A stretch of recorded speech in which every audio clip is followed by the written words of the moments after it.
delighted to see so many incredible women and a few good men.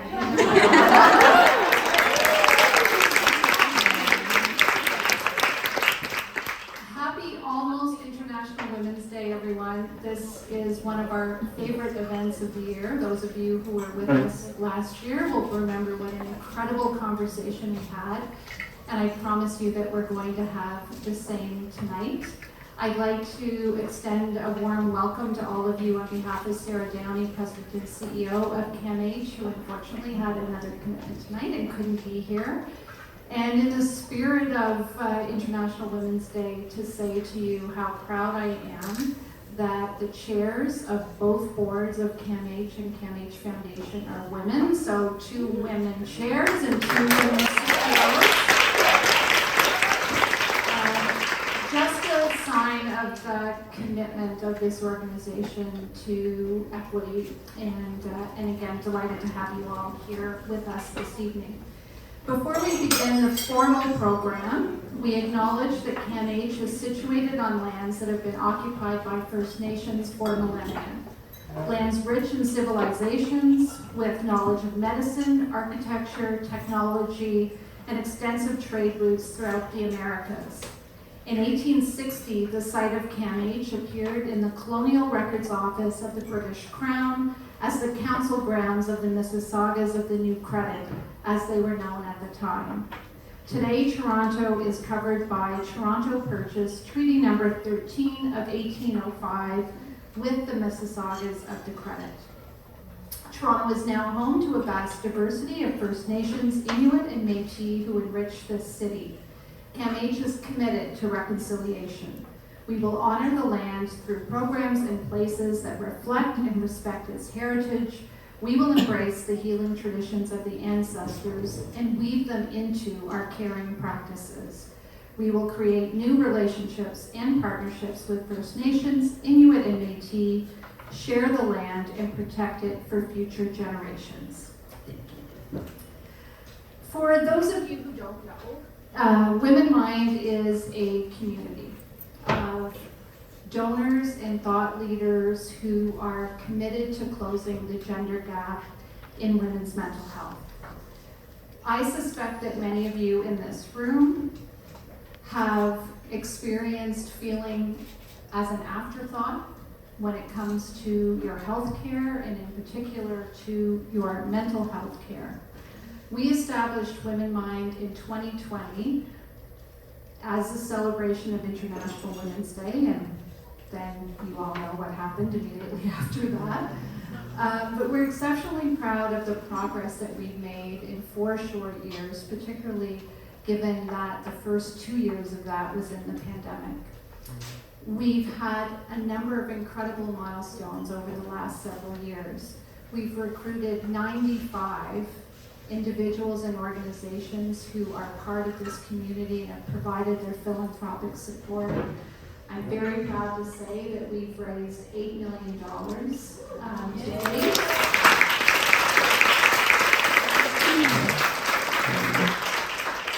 More on that later, because I am the head of a fundraising organization. Stay tuned, everyone. But I particularly want to acknowledge the gifts of the Treliving family, who were the inspiration and launched Womenmind with a $5 million gift. Thank you, Sandy.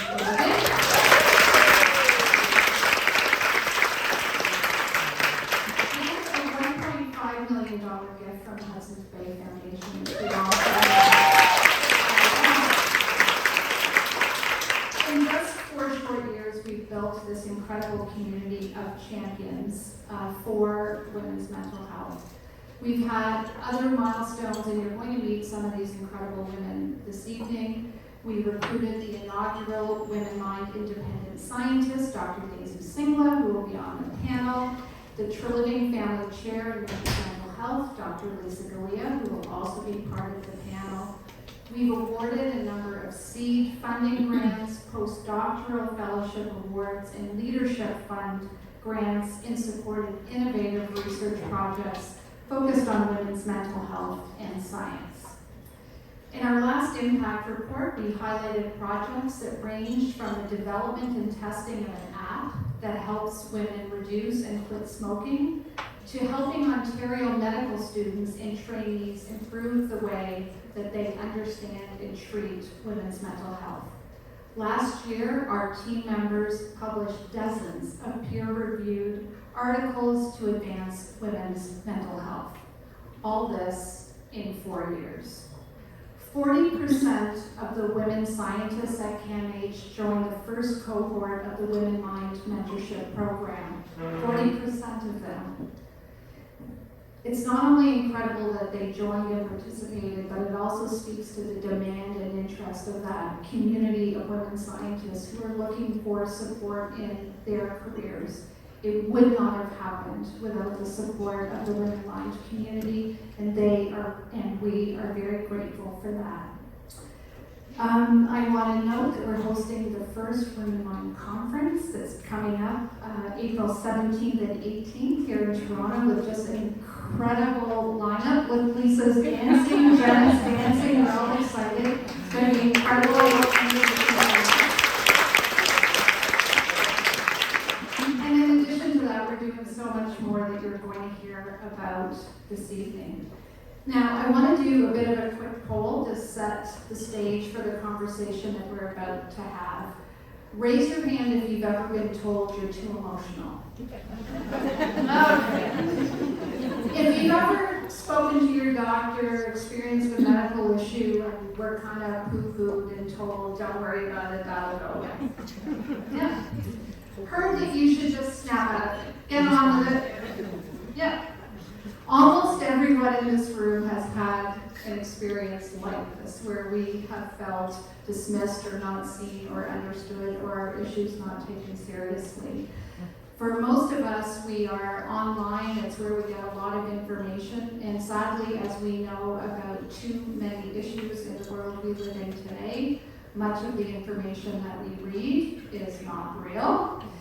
And it can have a detrimental impact on us, particularly when we're reading about issues related to our own health. So tonight, part of what we're going to do is bust some myths. We've got experts and advocates and leaders who are going to share the stage. They are going to separate fact from fiction and engage in a conversation that I know that you will find really, really powerful.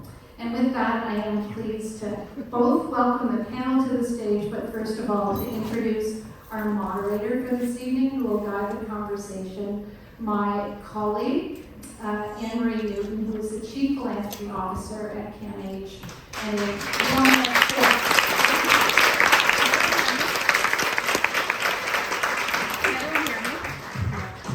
Absolutely not. No, pardon. Okay. Let me make sure this is on. Oh. How's that? Okay, great. Thank you very much. Thank you, Deborah. Thank you all for being here. I have been at CAMH for about a year, and it has been a transformational experience for me.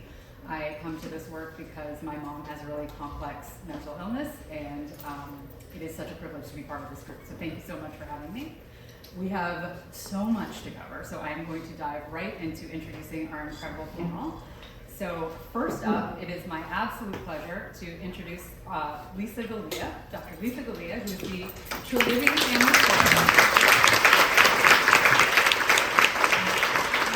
Liisa is the Treliving Family Chair in Women's Mental Health and a senior scientist in the Campbell Family Mental Health Research Institute at CAMH, and she's a professor at the University of Toronto.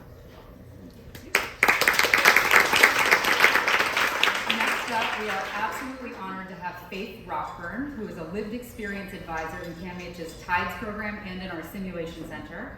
And she's also a peer support specialist at St. Michael's Hospital and does incredible work there.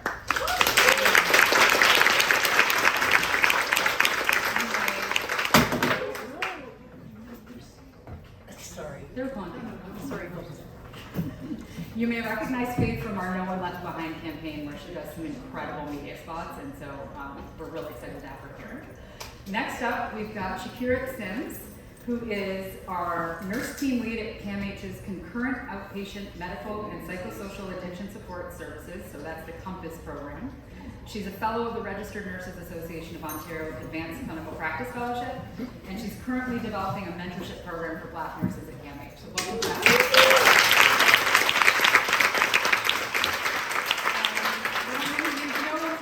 Singla is CAMH's first Womenmind supported scientist and senior scientist at CAMH, and she's associate professor at University of Toronto.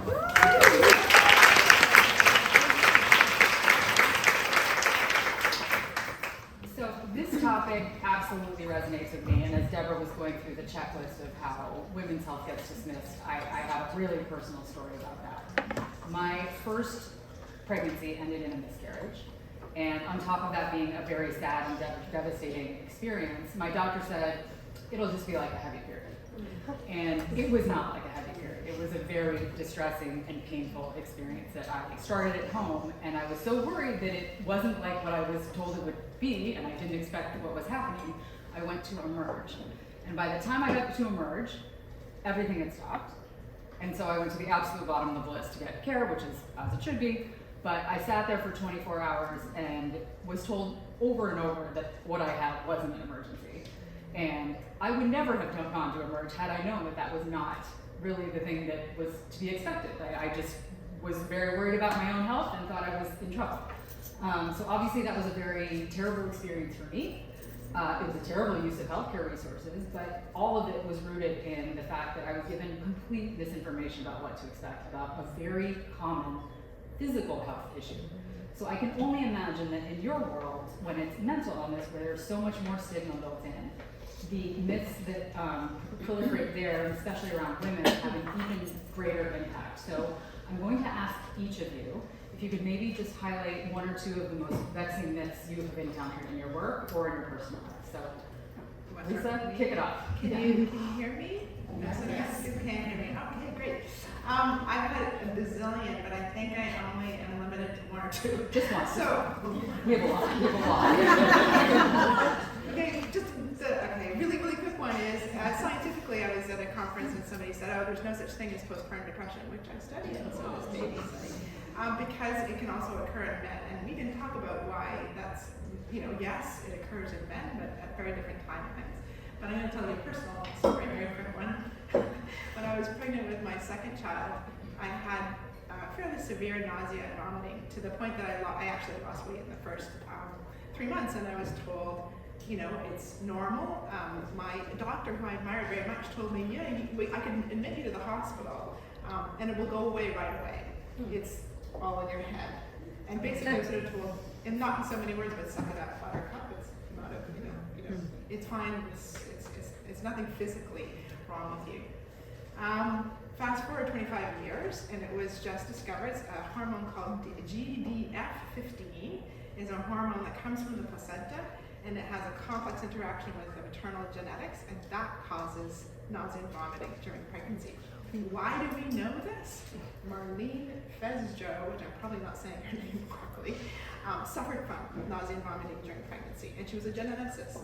And she was in the hospital. It did not go away in the hospital, and she was so concerned about what was happening to her, and she was told it's all in her head, and she clearly knew it was not. She wanted to study it. Went back to the lab. The lab laughed at her for wanting to study it, but she persisted, and she found a signal, which I think just tells us.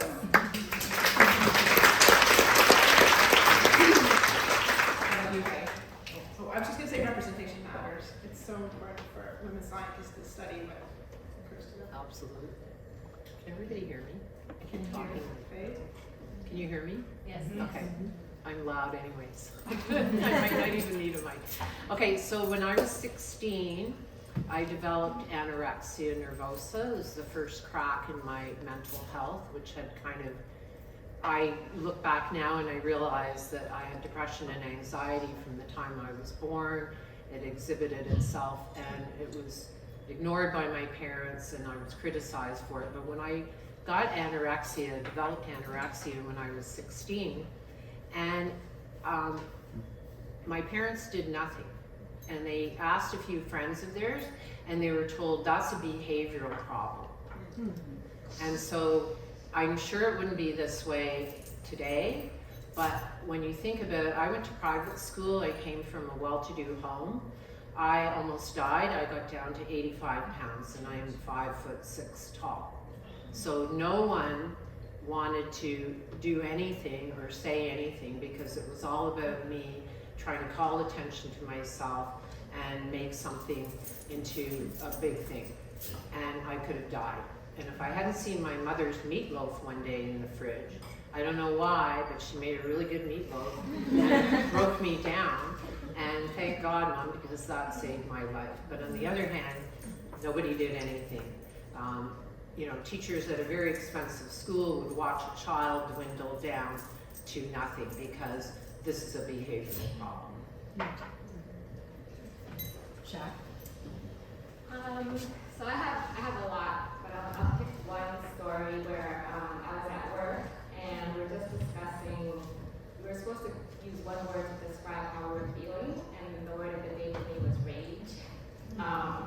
Just because of the frustration of the day and feeling like there were so many roadblocks in trying to help the clients, and the response that I got was, it's a mental health day. Like, I can't have rage and still be able to work.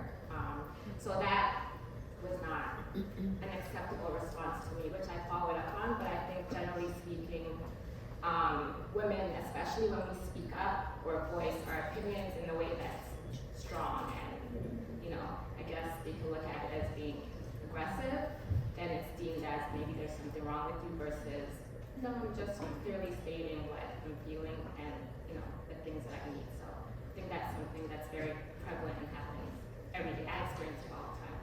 So. I can definitely relate to that. If I had to take a mental health day for every day that I felt rage,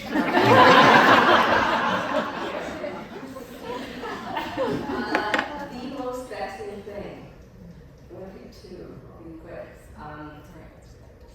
I think, and one would perceive this as a compliment, or at least this is what I'm told.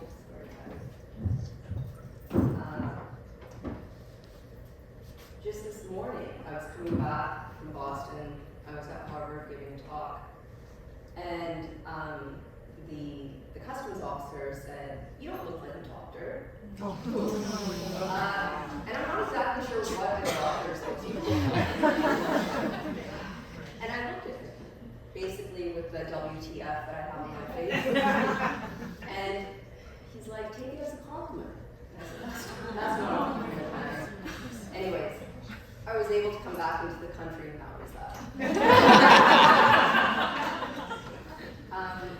But I think it's this idea of dismissal that I'm hearing from my friends and my colleagues on stage that we are constantly experiencing. In 2017, as many of you know, I joined UMT. I joined the University of Toronto at Mount Sinai Hospital, and many of my colleagues, in good faith, told me not to apply for a massive grant, told me not to lead a massive grant. Anyways, 6 years later, actually in 2 weeks, we'll find out the results from a massive grant, and it will be the largest psychotherapy trial in the world.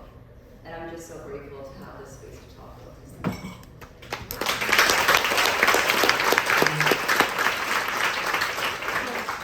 Faith, what would really help, I think, to ground the conversation is for you to share a little bit about your personal story, because I think one of the major things that influences misunderstanding and myths is an absence of clear understanding of the root problem. And it sounds like throughout your life that has been a tremendous obstacle for you. So can you share a little bit about how you have come to this place today? Absolutely. Yeah. So I worked for one of Canada's big 5 banks. I had a really great career going. I was a junior executive. I made really great money. I had a great future. And in one day, it was gone. I had a nervous breakdown. My company didn't want me back. I was just telling another guest here that they actually sent my personal belongings back within a month of when I had been put on disability. And so after that, I was diagnosed with depression and anxiety, major depression and anxiety. And so I was put on disability, I got a psychiatrist, went to the psychiatrist, and it was found that through a lot of drug trials that I was treatment resistant.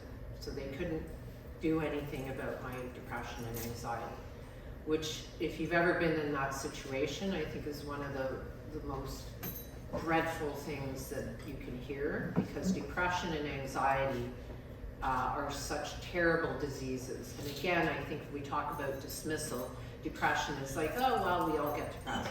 They don't understand what a terrible, all-encompassing disease depression is, as well as anxiety. So I was tried on every drug under the spectrum, and that took 4 years. I was very ill with many of them, and some of them I just couldn't tolerate, or they didn't do anything. So that was 4 years. At the end of 4 years, my psychiatrist said, well, now it's time to try ECT, or shock therapy as it's commonly known.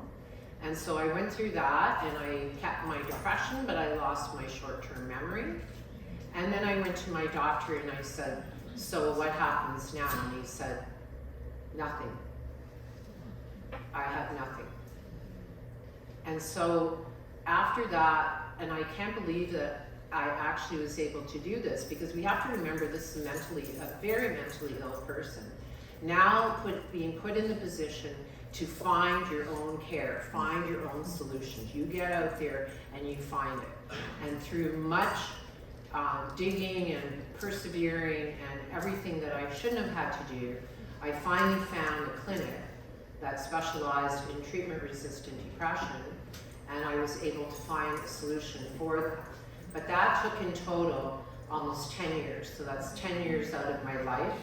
And for that 10 years, I was very seldom able to leave the house due to agoraphobia, anxiety, and my depression. So the last thing, what's the last thing you want to hear from your doctor?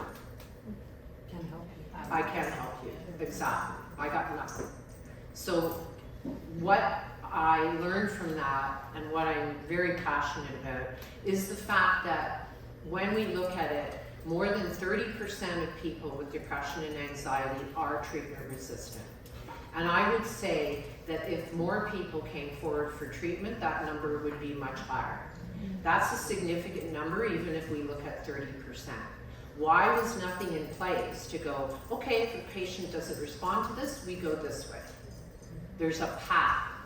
And what I found, there was no path. And that, I think, is the most frightening thing that anybody can hear. It's like going to your doctor and showing him a rash and him going, huh, or her going, huh. You don't want your doctor to go, huh. You want them to go, I know what that is and I can help you. So I think that my main purpose, and what I've tried to share in my work as peer support, my work with CAMH teaching staff how to help people with mental illness, is hope. That is the one thing that should always be the forefront. Whether a doctor knows that minute what to do, it should always be, I will find out. So mine is a sort of, modestly putting it, a testimony to my very own, and I'm very proud of this because nobody did help me. I did it on myself, by myself. I shouldn't have to.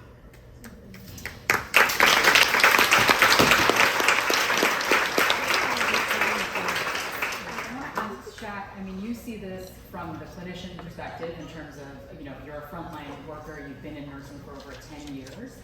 And how do these persistent, either lack of understanding or myths, complicate your work? And is there any tie-in with the mentorship program you're trying to build that will help to kind of neutralize that? Just to kind of follow what Dave was saying, when clients get labeled as difficult, treatment resistant, or emotional, or using up resources for no reason, it makes the work of the frontline clinicians really difficult, because you see the clients, like, they're coming in at their worst. So when they've already been labeled, it's in their chart, right? Every other person who reads that note already has a preconceived notion of what this client is and the help that they're going to get, it's been very difficult for them to access that care. And as a frontline nurse, trying to advocate for the clients, like speaking, this actually happened yesterday, you know, with a client who already had was labeled a certain way, and every clinician after that who read that particular note already had a decision in their head about this client, and it took like probably 3 or 4 nurses plus the manager to get this person an appointment with the physician so they can try and sort out what they're dealing with. So it does make it very difficult for frontline workers because we're the first contact, we're the consistent contact.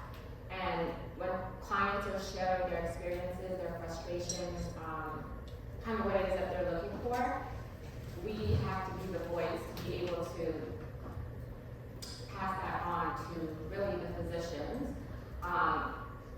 Because a lot of times the power imbalance clients feel like their physicians have.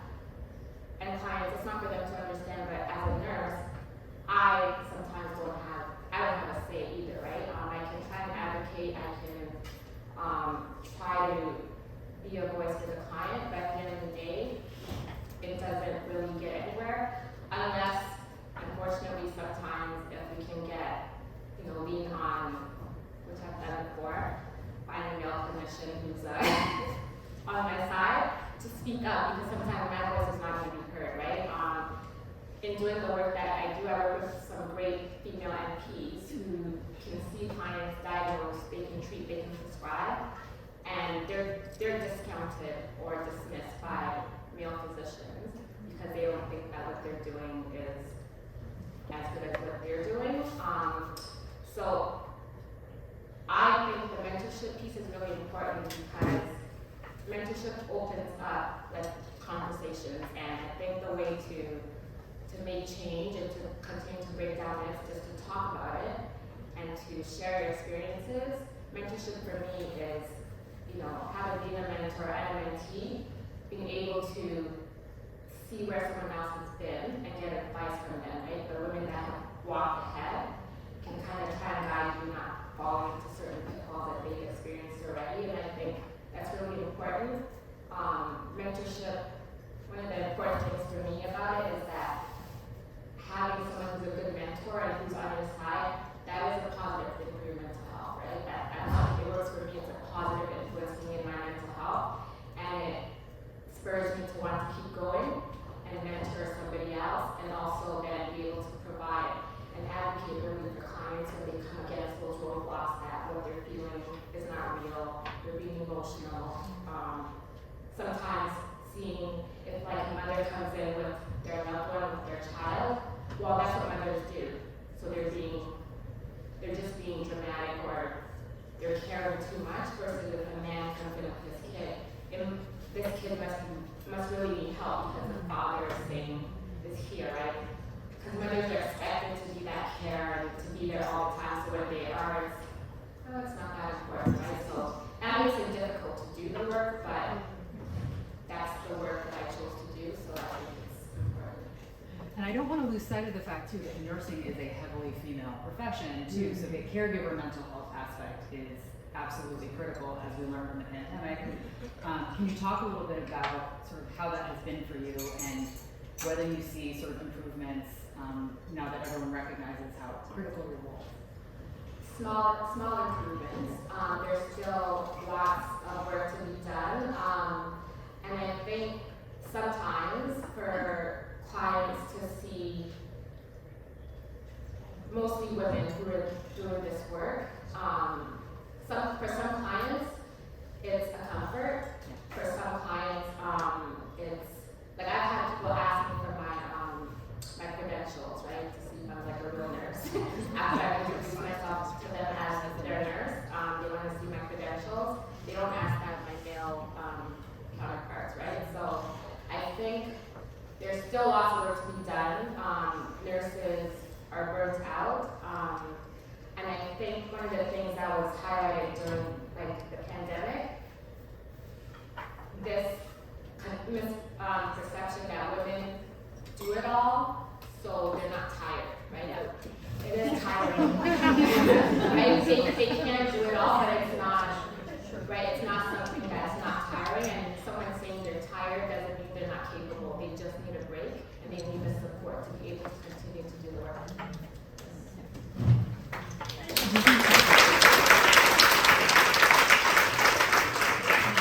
We're going to shift gears a little bit and turn to one of Lisa's favorite topics, which is hormones.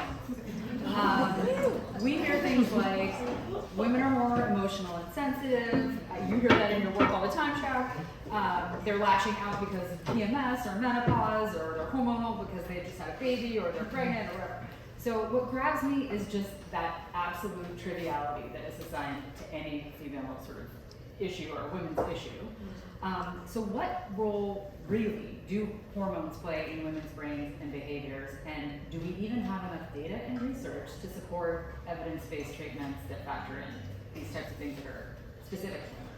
Yeah, I think it's there's so many great themes that I want to touch upon the last two. Don't worry about I know. But no, I think it's really important because that idea that hormones are not that important to our health, we have this sort of dismissal of it, and I think that's very damaging.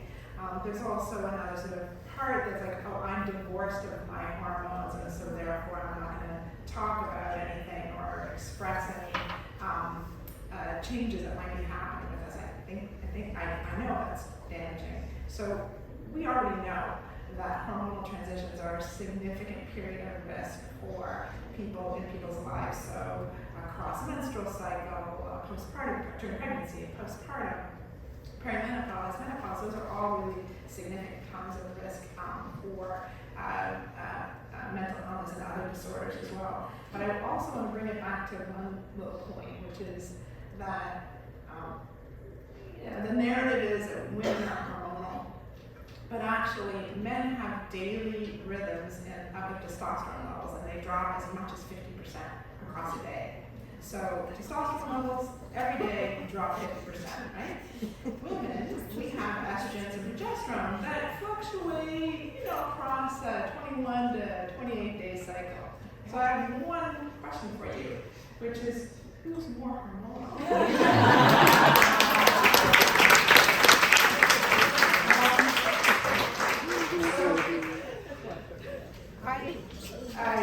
I study estrogens. The other thing is there's a lot of complexity in all of this, right? So somebody that might be hormonally sensitive to these different hormonal transitions, somebody else might not be. That doesn't mean that one is, more important than the other. It's just that we have different pregnancies, we have different cycles, there are many menopauses. I think that's lost in the idea of just sort of couching terms into these sort of monoliths. I study estrogens, that's my favorite hormone. But you may or may not know that there are at least 4 endogenous hormones, and that just means hormones within our own body. And I study estrone and estradiol, and these 2 hormones, you may think, oh, they're estrogens, are all doing the same thing. They don't do the same thing. So one of the hormones seems to be more beneficial for our memory, more beneficial for resilience to stress. The other one is not so much. So all of these different formulations of hormonal contraceptives or hormonal menopausal therapy, all of these might have different repercussions for people depending on not just the type of hormone, but something called the route of administration. So whether you can tell maybe that I'm on hormonal because I have a patch, I'm just being a little bit personal here. But you can have a gel, people take it in oral forms, and the route of administration also has significant effects. So to your point about, do we even know? About 3% of all studies in neuroscience and psychiatry are done in females only. If you're thinking of brain health, it's 0.5%, so under 1% of all medical studies are looking at female questions or women's health questions. Our federal governments are noticing. So in Canada and the US, there are some new initiatives that are out there. We have to pay more attention to women's health. And they've given some, it sounds like lots of money, 20 million, 100 million, depending on the country. But if you put that in perspective, it's less than 1% of the total budget that they give for health research is being devoted to women's health questions. So we need to raise more awareness. And I'm going to give you one other little thing. Hormones can help, they can hinder our mental health. but studying women's health specific questions can give us that, the answers to that complexity that we need. It'd be really interesting to look at treatment-resistant depression and what's the percentage of women versus men that have treatment-resistant depression, and can we use some of these hormonal signals that we know can help to influence that. I'm going to give you an example. I told you about postpartum depression. There was a person who was doing an animal model of postpartum depression. She noticed something called allopregnanolone. Allopregnanolone really high during pregnancy, really low in postpartum.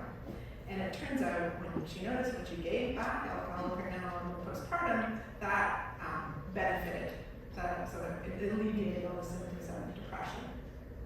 Fast forward, the FDA for the very first time, approved a drug for postpartum depression called brexanolone, which is a synthetic allopregnanolone. So that sounds great, right? We found this precision hormone that can alleviate postpartum depression. It must work for all women, for all kinds of depression. It actually, for something called premenstrual dysphoric disorder, or like the more severe form of PMS, it actually makes things worse. And this is why we need more research so we can uncover these really complex signals. And it's called precision medicine. You might have heard that term. And we need that for women's mental health. 51% of the population. 51% Yeah. of the population. Daisy, do you have any themes that you can pick on there in terms of the work that you're doing and the study that Daisy is very, very humble about, but is massive and a real accomplishment? Sure, can you hear me? So I work globally, as many of you know, in low and middle income countries, but also bringing those lessons to North America. And in terms of myths, the biggest myth that I've seen abroad is the question of whether mental health even exists in low and middle income countries. Now that's outrageous. That's actually offensive to anyone who lives outside of North America. In fact, it's offensive to me who lives here. The fact is that women in places where I've worked, including Nepal and Bangladesh and Uganda, they're actually much more susceptible to things like depression and anxiety because they're much more likely to experience things like gender-based violence, which is rampant in some of the places that I've worked in rural India. And so I think that with regards to myths, this idea that we're having this conversation that women's mental health exists and it's extremely important is being recognized, but it also needs to be recognized globally. But it's not all that different here. I think that as Liisa has shared and as Shaq and Faith have shared, again, this general consensus that we need to do better in terms of recognition, in terms of supporting each other, and in terms of the work that we all do. It's outrageous to hear, Faith, that you waited 10 years to get some type of acceptable treatment. As clinicians and as researchers, we can definitely do better. And that's really what the trial is focused on. It's focused on improving access to evidence-based psychological treatments, which won't work for everyone, but we know that brief psychotherapies work, and they work for many people who experience mild to moderate and even severe symptoms. And thankfully, this is the largest psychotherapy trial, and we'll be able to tease out some of those questions related to what works for whom, or precision medicine. And there's so much that needs to be done. What is, maybe in the two researchers sort of realms, the most kind of promising line of inquiry? Is there anywhere, knowing that, resources are limited, is there anywhere that just is sort of like the best bet to start? It's a very difficult.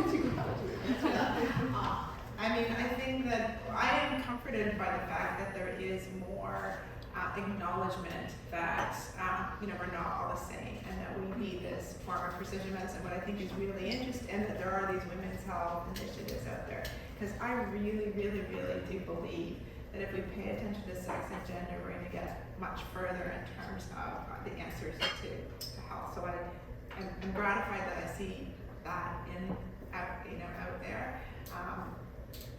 I'm always reluctant to say we should spend our resources here, because it's unfortunately the knowledge gap is in everything, and so it's hard for me to pinpoint. Because I'm going to say, I think you should put it into neurogenesis and people that study postpartum depression and Alzheimer's disease, because that's what I do. But, but that's not true. Treatment resistant. And treatment resistant. No, 100%. And actually, I want to know in the charts, like I was thinking of two, I was fidgeting up here because I wanted a pen, because I want to know in charts, is a difficult label more in women as a matter of if you're indigenous or a person of color? And just like I said, about the treatment resistant, who are those people? So that's all about precision medicine. Who's getting the disease, when, and who can be most common? Daisy, what do you think? Do you think it should be for psychotherapy? Pick one. Mental health? I think the investment in pregnant and postpartum women is massive. And the return on that investment will not only be here and now, but as all of you know, I mean, that might be part of the reason you're in this room today, it's going to be both short-term with regards to that person's experience, their experience with their partner, but equally important, their children, and generations to come. We know that if we invest in pregnant women, there are massive long-term effects. And getting treatment to people, regardless of who they are, is, in my opinion, it's our duty at this point. It's not, it's a right that individuals should have. So that's where I would put my hopes. Can I just interject? The World Economic Forum, you might have seen this in the news, and the McKinsey report did a very large scale study and determined that if they could close the knowledge gap in terms of gender in medical science, that would save the world economy $1 trillion a year. And I think that's an underestimate. So, spending any money for women's health and mental health in particular would be an amazing investment. And on the treatment and clinical side, Faith and Shaq, could each of you talk about sort of something that would make a difference in your experience both as a patient and as someone trying to provide frontline care? Well, for me, I kind of get a feeling when I'm working at St. Mike's, and St. Mike's is a wonderful hospital, no question. But I do see this sort of the patients that have come back in because they have to. And it's kind of, when it's a woman, it's not really said, but it's kind of, yeah, she's back in again, and it's not, but then again, I don't want to dismiss what happens to men too, because I've seen doctors, male doctors, be impatient with male patients who have depression. They just can't handle it. So there's a lot, there's a lot of stigma going on. There's a lot of categorizing people. We're back again. Well, probably, things didn't go that well or whatever. Not understanding that I've been a patient in a psychiatric unit many times. That is not fun. It doesn't matter how nice it is. Doesn't matter how wonderful the staff are. It is a very difficult, very shaming, it shouldn't be, but that's the way you're treated, experience. So the last thing you need is to be categorized within that. People think it's sort of like you're going to a medical hospital where you're gonna, not be judged, and you're gonna get your meals in bed. How bad can that be? Being a patient in a psychiatric unit is terrifying. And so you've got that right off the bat, and we have a lot of patients who are glad that they're at St. Mike's, because if they were at CAMH, everybody knows it's a mental illness. At St. Mike's, you can hide it. Go, well, I need something for my leg, or I had an episode of something, and they love that. So that tells you something right there. Why should we have to be ashamed? We have to be in a psychiatric hospital, male or female, and it applies to both. But I notice it applies more to women. And there's this kind of feeling that, just couldn't cope and had to come back in, and it really is so wrong. And that's why I'm always inspiring hope. And because if you looked at me 20 years ago, you would not see hope. So there is that, when they come in, there's a kind of offhand sometimes, well, it's always been very difficult kind of thing. So there is that, I notice. I think I'm going to say acknowledgement each and every time. Every time a client presents, we need to acknowledge their experience. We need to understand their experience each and every time. We work in mental health and addictions, and those illnesses are complex. They're multifocal. They present differently.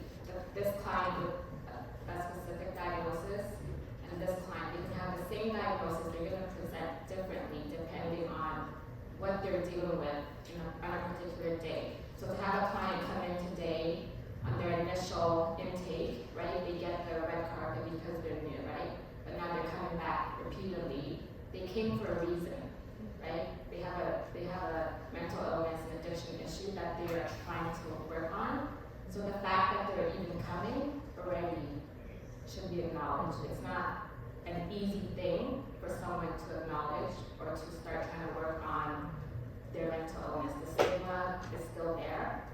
So for them to come in and feel the stigma from me as a clinician is not acceptable. And I think in my line of work, seeing the stigma being perpetuated, it's my responsibility and my duty to speak up each and every time it happens, no matter what title the clinician who's perpetuating those harms, the title they have.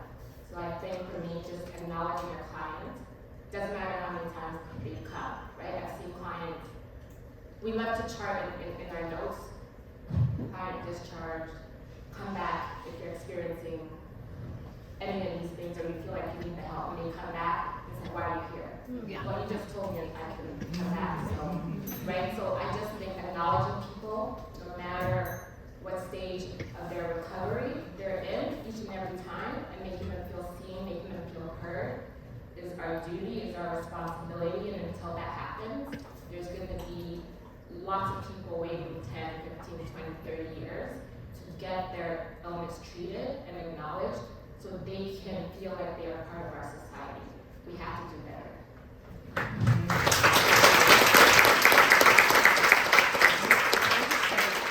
You brought up such a great point. Who here wants to be in a hospital? Hands up. Who here wants to be in a psychiatric? Hands up, no hands. So who would be there unless they absolutely had to be? And I think that's such an important part to remember. I can think of a million things, a trillion things I would rather be at or do than the experience that I've had, because it's a hard experience. So who would be there unless they absolutely had to? And that's very important. And to end our formal presentation, I think I want to pick up on that idea of collective responsibility. So it's so easy to feel the rage, but how can we channel that into action? And what is one thing that as individuals we can be doing to sort of help to bust myths, but also then to just, improve mental illness and mental health care for everyone? So I'm going to start with you, Daisy, and maybe we'll just work that on. Keep having conversations like this. This dialogue is so important, and I say this not just because Deborah is here, and not just because There's free food. I actually really enjoy coming to these events. I brought my mother-in-law.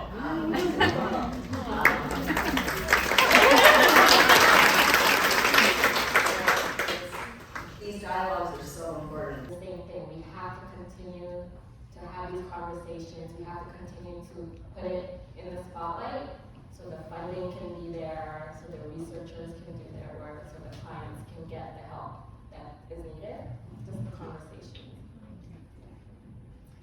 I would say two things. I would say the conversation, I agree, and we can see that theme happening here. There's no way out of stigma unless we bust it, and we bust it by being able to go into work and say, hey, I've just been diagnosed with depression, and somebody in the next office or cubicle says, oh, I'm so sorry to hear that, my brother has that, this is what has worked, and we're still not able to have that conversation. I can come in and say I've got psoriasis or I've got any number, I cannot come in and say that, and I'm a speaker to corporations to raise money for United Way, and nobody, I thought it would have changed since I've been out of the corporate field, nobody has that conversation. It's all lip service. So I would say that, and I would say if you have a friend or someone you love who's diagnosed, you stick with them.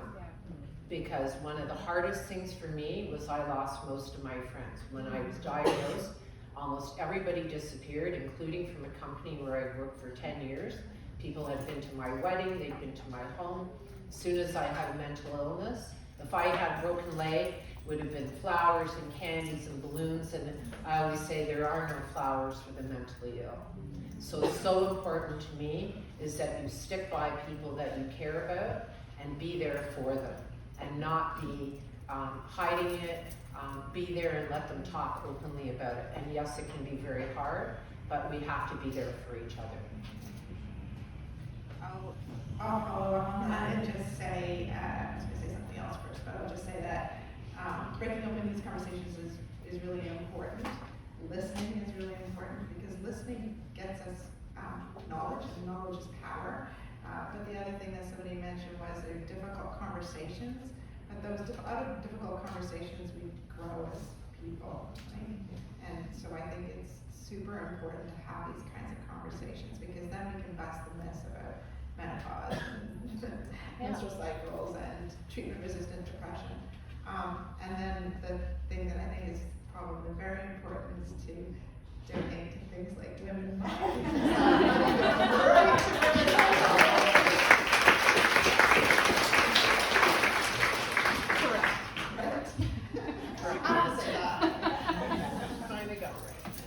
Great. Well, thank you to all of you. This has been just such a tremendous conversation. We're going to open it up to the group to see if anyone has questions.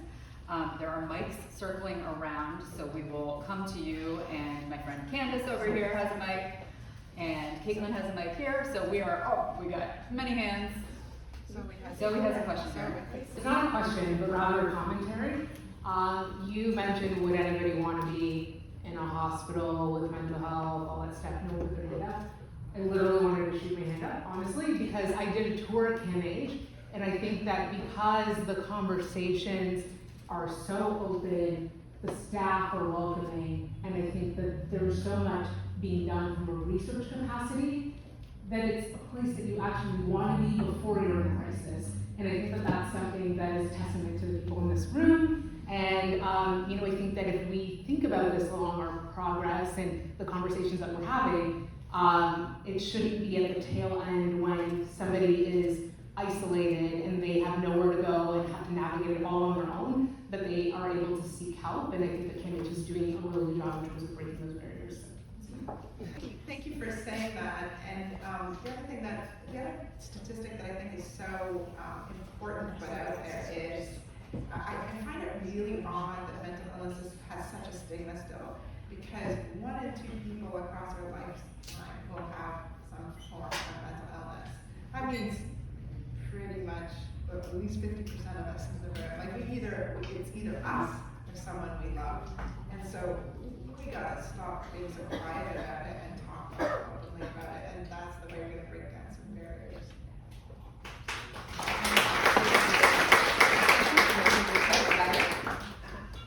My question is really around the relation of health.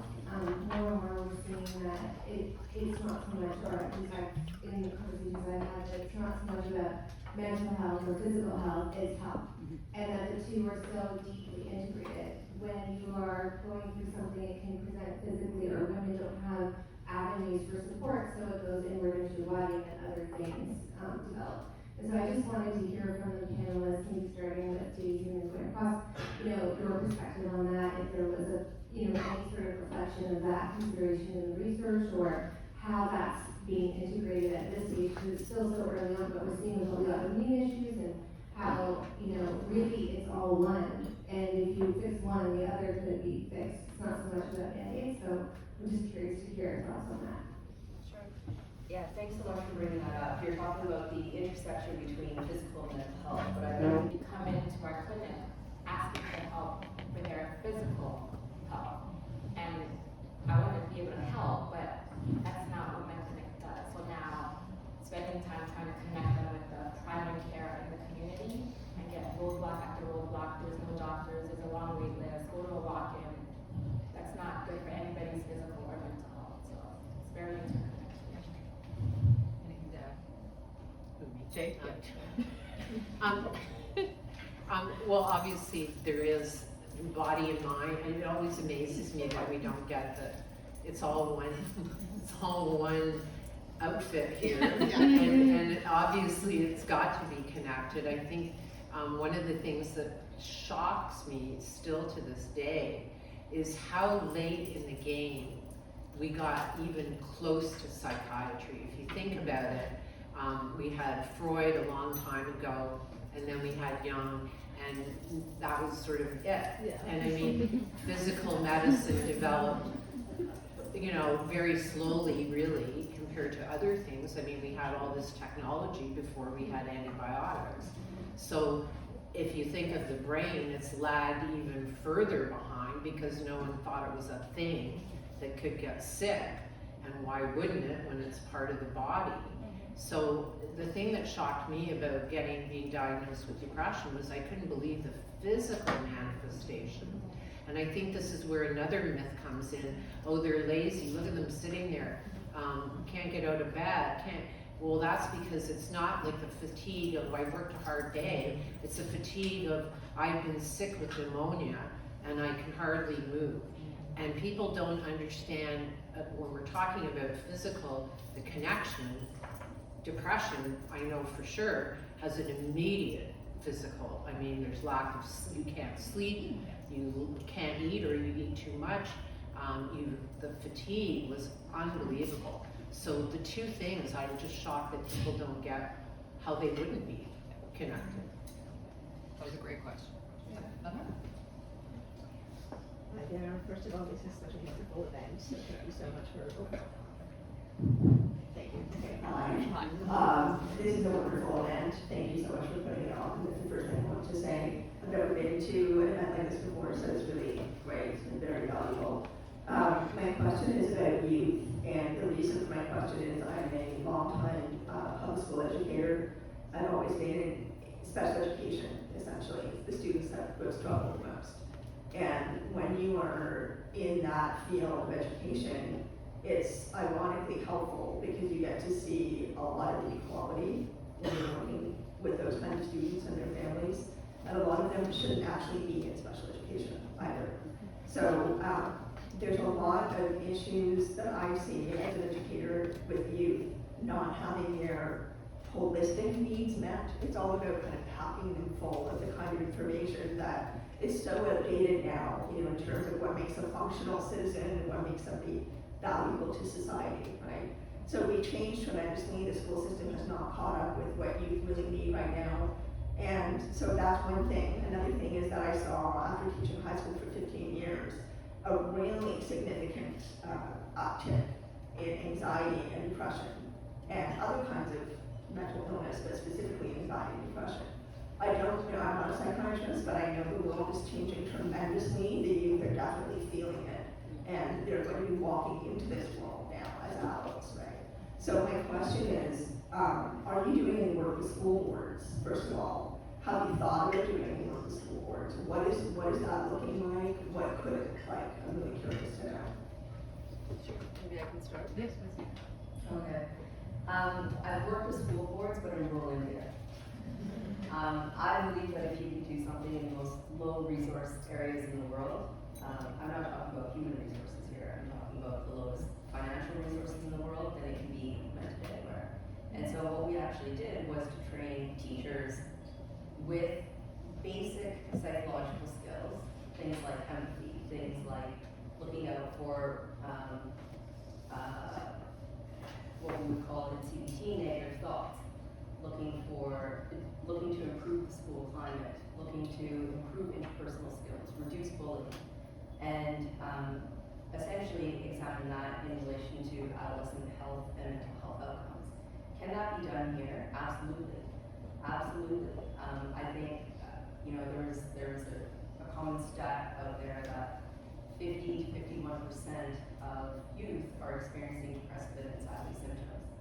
That's no longer a condition if half the population are experiencing that. So I think there's so much promise for brief evidence-based psychological treatments to empower youth to address these common issues.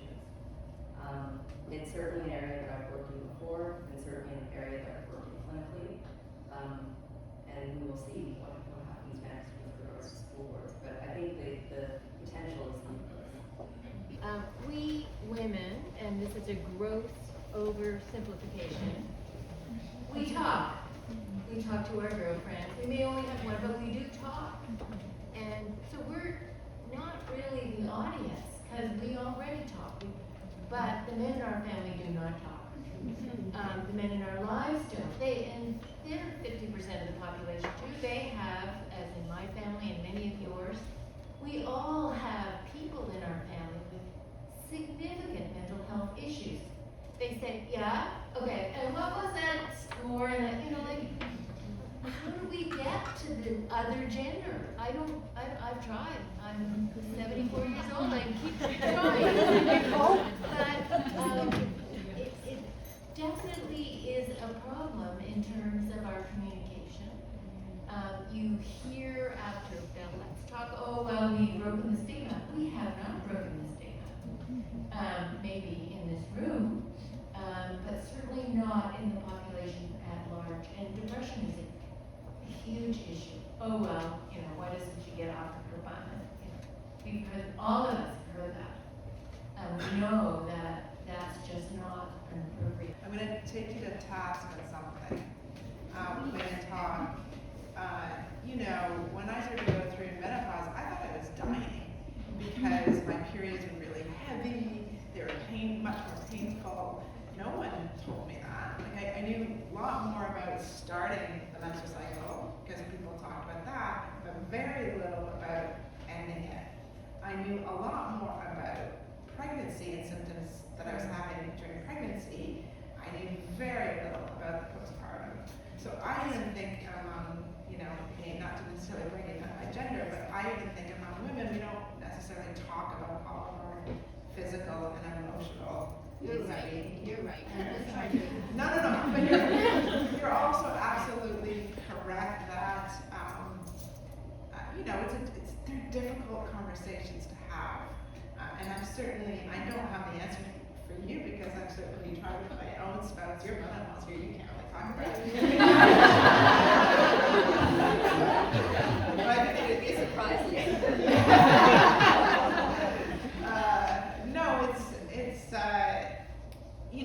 we all need allies in our life, and some of the themes I heard up here was allyship and mentorship, and finding the person you can talk to, and that's certainly what I encourage my own spouse to do himself. If you can't talk to me, talk to someone else. But we need to hear from the psychotherapist. Expert. I wanted to hear from someone with lived experience. So I agree with what you just said, that I could talk to my husband. It was just terrible because my husband went back to school to become an accountant right just as I was diagnosed, and so he was not available to me for almost the whole time because he was doing it part-time. Anyway, I agree that people won't open up to you. Encourage them to open. I think it's just about opening up. If you don't want to open up to me, open up to your friend. And I think that my husband, Roy, has really learned through this experience, because I beat him over the head about it, about being able to share and not getting impatient when it's the same thing. And because that's what starts to happen is like, oh, it's a complaint again and this kind of thing. And so he's really had to go through, he's so much more appreciative of mental illness. He's experienced mental illness himself. And so it's all about what I totally agree. If you're not comfortable with me, who are you comfortable talking to? Because you've got to talk to somebody. Because that's how I ended up with a nervous breakdown, was dealing with 3 deaths, my mom, my dad, and my best friend, and trying to, soldier through it and be a brave little soldier the way I'd been raised, and buck up and all these expressions, and then it all crashed because I didn't talk. I, as a woman, did not talk to anybody about it. So I think it's men and women, who can you talk to that you're comfortable with? I really think, so, we talk about exercise, diet, and sleep. But I think that and we talk about this 3-legged stool, or traditionally we did. And we know that the 4th leg of the chair is actually social support. So I'm completely aligned with what Faith and Liisa have said. Sometimes our close ones don't want to speak to us directly, and actually it's for the better if they don't. No offense, Mama.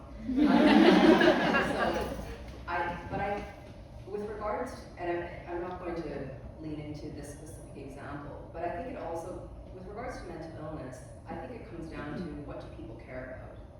When as many of you know, I work with pregnant and postpartum women, especially in the postpartum phase, people really care about their children. They may not attend that session because, well, first they have to have access to treatment, but they may not attend that session for themselves. But sometimes they do it for someone else. And I'm not saying that's the best approach. Obviously, internal motivation is your best bet. But sometimes figuring out why would this person actually attend to their mental health? What is it that's missing right now? Or what is it that is being affected right now that they didn't have before this issue started? And sometimes that's one way to get people at least to see someone, to speak to their doctor, to begin the conversation. And it's not immediate for everyone, but I think it's really important to meet people where they're at. But I think the hard thing too is that, speaking for myself, I didn't know I had mental illness. That's where the thing sort of falls apart, because I was telling someone before that, I was at the bank, I was doing well, I was getting bada boom, bada bing, I thought I was the cat's ass. And I didn't know what was happening to me. Still. But, what I'm saying is, it's not where I can look at it and go, wow, my arm's really swollen, or my foot has a rash on it. It doesn't work. I mean, we can't see ourselves. And so after I had a nervous breakdown, lots of people said to me, wow, you were acting really off the chain. You were drinking all the time. You were this, you were that. I couldn't see that. So we gotta help each other. Not one person sat down with me, not a manager, nobody, and said, is something up? What's going on with you? And this is what is so missing, that we just watch people and we don't even care enough to go and say to them, are you okay? It was obvious that I was not okay. But we tend to just go, I don't want to say anything, and then it crashes. And it could have been, I could be dead. And I'm surprised that I was not, because I had many suicide attempts in that 10 years. But nobody said, hey, are you okay? And we gotta get, because I couldn't say, wow, I think I'm really depressed and I have anxiety. We don't have that capacity. And I hear that from patients that come in. They don't know what, all of a sudden it was a blur. And then they're brought in by police, or they're brought in by family. So it's very important to remember that it's not like a mirror where I can look and go, oh, you're depressed today.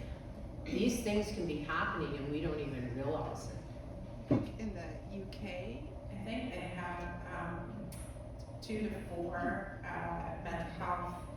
free mental health appointments a year, and we really need something like that in Canada. Universally. Yeah, so that we have someone that we can check in, like a well baby visit, but a well person. Well person for a mental health visit every 3 months. I think we have time for one more question, so. We'll do two more. Two more, great. Okay, mine's a quick question. A lot of the times what I hear from people who actually feel that they are experiencing a mental health challenge is they're not able to afford treatment. So with that, if you guys can give me some type of resource that I can go back and say, check this out, because a lot of the times they don't want to go to their work. Yeah. They're afraid of that, Right. and then other than seeing private care or whatever the case, they just don't know where to go. So where can I go? If you have insight. So the first stop I would say is access CAMH is our sort of front door, and that's a really great way to get connected with care in the community or to sort of understand what the options are would be at CAMH. We could certainly include that actually in our follow-up note so that everyone has that information, but it's on our website and there's a phone line too. Okay. We have competing microphones over there. I had more of a comment actually than a question. So first, just wanted to say thank you to all of you. It's always such a pleasure to listen to Dr. Daisy, Dr. Liisa, and love the new perspectives that we've gotten this evening. And the other thing, just on the topic of kind of talking and encouraging talking about mental illness and kind of the things that we're going through. This organization, between CAMH and Womenmind and all of the women in this room have been extremely inspirational to me at this point in my life, just because I've been going through a lot of life changes, lots of pressure at work, and I made a really hard decision to take a bit of time off just to focus on myself. And just for perspective, I work in law enforcement, male dominated. Talking about feelings, never mind mental health, is like, we're trying to get better, but it was a big deal. But one of the kind of deciding factors for me was all of the work that you folks are doing, all of the people in this room who care about the work that you're doing. And when I do eventually go back, I'm not going to shy away from talking about why I took the time off. I didn't have the flu, I wasn't sick, my kids weren't sick, I needed time for myself, and to focus on my mental health, right? So thank you, everybody in the room, and thank you all for what you do. And even referring to your question about support for children, and I feel so stuck when it comes to, right now I'm hormone nutritionist teaching moms and helping moms fix their periods, and a big part of this is teaching them what their period should even look like, and trying to get away from, if anything, the brown blood and spotting and even just like little signs of low progesterone and how it's connected to anxiety. But I'm just so frustrated that there's not this conversation with teachers or with younger girls, and how we can even support the conversation before the anorexia or before the anxiety or the depression, or just I feel like there's just like not a conversation. Yes, we're all talking and women talk, but there's so many things that we don't know. I mean, I know that this is a big conversation to have, but I just feel like there's something that's not happening for the younger girls, that even like maybe in the doctor's appointments. Okay, you're about to get your period. This is what you need to tell your mom. Like, how can we better support that conversation, or ask our doctors or our teachers to have? It's a good conversation. I hope that makes sense. Absolutely. It sounds like we just found a collaboration between the knowledge that you offer and where it can be implemented. I think, with regards to treatments, we need to think, where are people?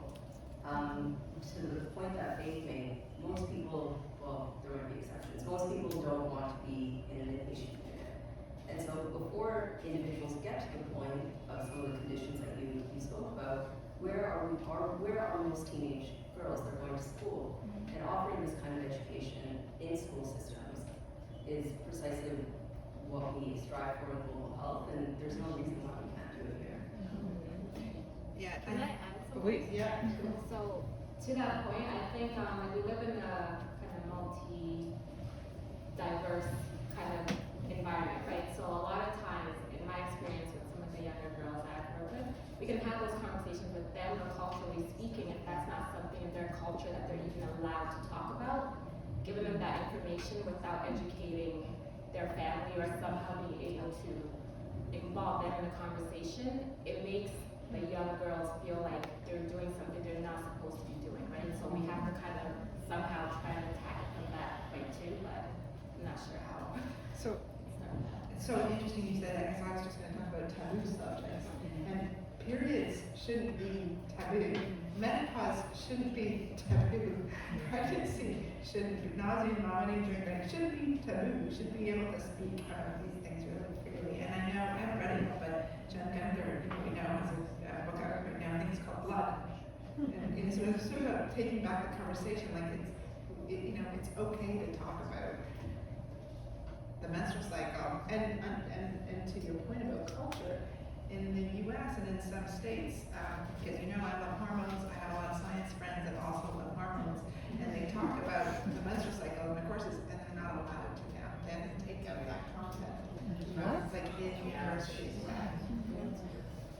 I've actually been told to stay away from schools. I have speaking engagements all the time. No schools. Parents or school boards don't want these conversations. It's going to create more sick people. Of course. Secrets cause sickness. Yes. And secrets, and secrets keep people sick. Well, I think that's You got a shirt there. a great way to leave it. We'll have the merch ready next week. And I will also just end by saying that on that note of just upstream interventions and the idea of health justice factoring into those things, CAMH just launched its new strategic plan. Those are two of the very core pillars on top of providing just excellent care for patients. So I think you've hit on things that CAMH absolutely sees are critical to our success, not just in the short term, but long term. So with that, I will thank all of our panelists who have been absolutely incredible. I know the stage will be rushed after this.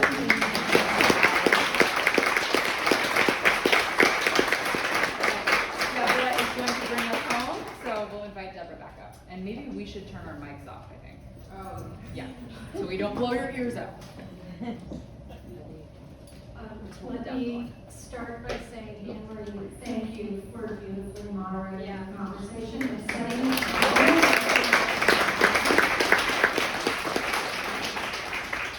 Liisa, Faith, Shaq, Daisy, thank you. This conversation to me has been like the best of what happens when women talk to each other.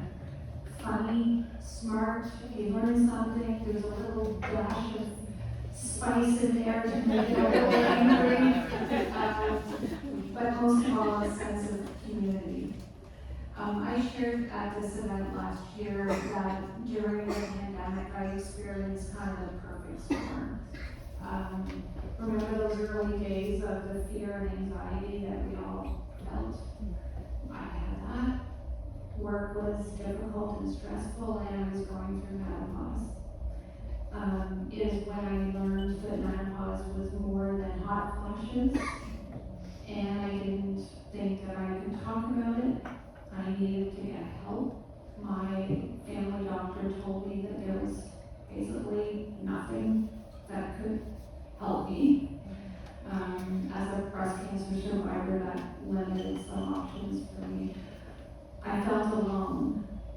And sharing that in this group last year, so many people came and spoke to me, and I felt a sense of community. And being seen and heard and feeling like you're not alone is part of what we've heard about today. So I'm going to try something at the risk of Caitlin being really angry with me. In the spirit of community and not being alone. If you've had a young woman in your life who dealt with anorexia or an eating disorder as Faith did, please stand up.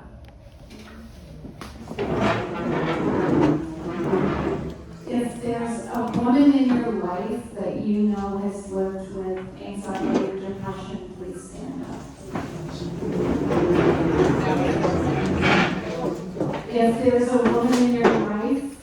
struggling through menopause and someone's not paying attention to her, please stand up.